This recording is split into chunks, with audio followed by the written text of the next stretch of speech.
Assalamualaikum warahmatullahi wabarakatuh. Perkenalkan, nama saya Aulia Aski Asmi dengan NIM 0562104449, Fakultas Sains dan Teknologi, Prodi Agribisnis, Universitas Terbuka Bengkulu Utara. Saya akan menjawab pertanyaan dari tugas 3 sesi 7, mata kuliah Dasar-Dasar Penyuluhan. Pertanyaan pertama, jelaskan perbedaan antara proses adopsi dan proses difusi inovasi pertanian. Berikan contoh masing-masing. Proses adopsi adalah proses di mana individu, kelompok, atau organisasi memutuskan untuk menerima dan menerapkan inovasi baru. Proses adopsi fokus pada perspektif individu atau unit keputusan. Contohnya, sebuah perusahaan teknologi kecil memutuskan untuk mengadopsi perangkat lunak manajemen proyek berbasis cloud. Difusi inovasi adalah proses penyebaran inovasi secara luas melalui sistem sosial dari waktu ke waktu. Ini melibatkan bagaimana inovasi menyebar dari sumber asal ke anggota masyarakat yang lebih luas. Contohnya, penyebaran teknologi smartphone dari tahun 2007 hingga saat ini, di mana inovasi ini menyebar dari pengguna awal di Amerika Serikat ke seluruh dunia. Pertanyaan kedua, seorang penyuluh diharapkan dapat membantu dan mempercepat proses difusi inovasi. Terkait dengan hal ini, upaya-upaya apa yang dapat dilakukan penyuluh?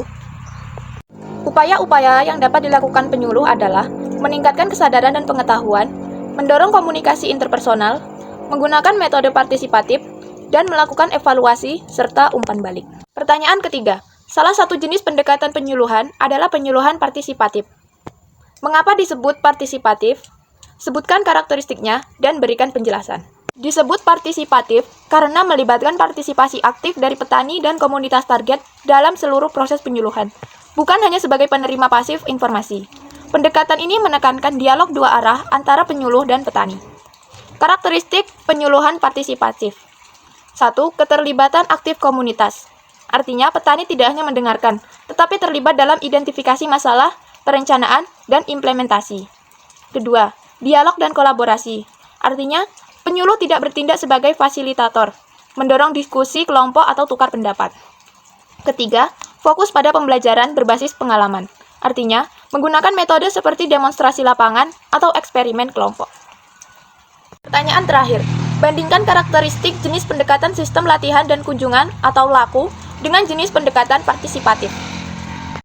Dari segi tujuan, LAKU memiliki tujuan meningkatkan produktivitas pertanian melalui transfer teknologi dan pengetahuan dari ahli ke petani secara efisien dan terstruktur. Tujuan partisipatif adalah membangun kapasitas petani untuk mandiri dan berkelanjutan dengan menekankan pemberdayaan komunitas. Dari segi sasaran, LAKU sasarannya adalah petani individu atau kelompok kecil yang dipilih berdasarkan potensi adopsi teknologi. Partisipatif sasarannya adalah seluruh komunitas, termasuk kelompok marginal seperti perempuan atau pemuda. Dari segi organisasi, LAKU terorganisir secara hierarki dan terpusat, dengan jadwal latihan dan kunjungan yang ketat.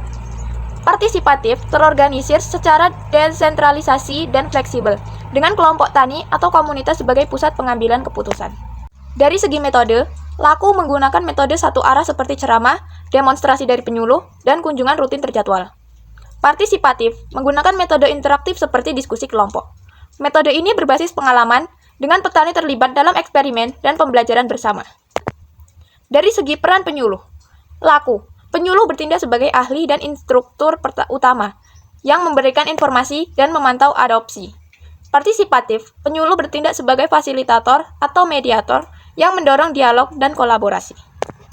Demikian pemaparan yang dapat saya sampaikan. Wassalamualaikum warahmatullahi wabarakatuh.